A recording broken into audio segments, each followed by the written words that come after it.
celebrate Thanksgiving with Gary's family.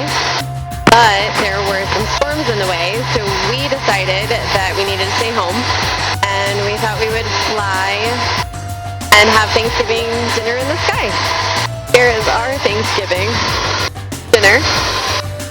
Pre-rut rolls. And our potatoes, of course, chips. Cranberries.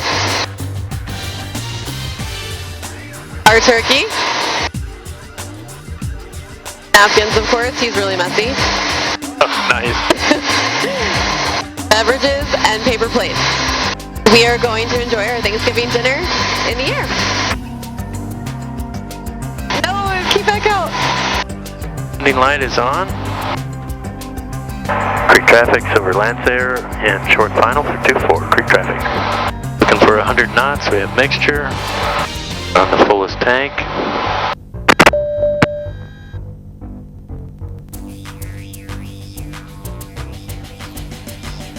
Coming in.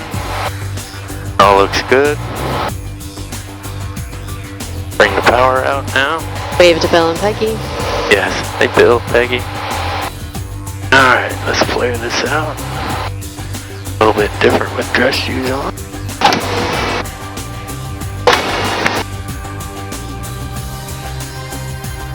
Breakage. Speed brakes on. They're out. I was supposed to answer that this time. Thank you. No problem. Look at you! Not gonna make this one. No, but it's much better than yesterday. Oh my god. It does. I'm just giving you enough time. Happy Thanksgiving.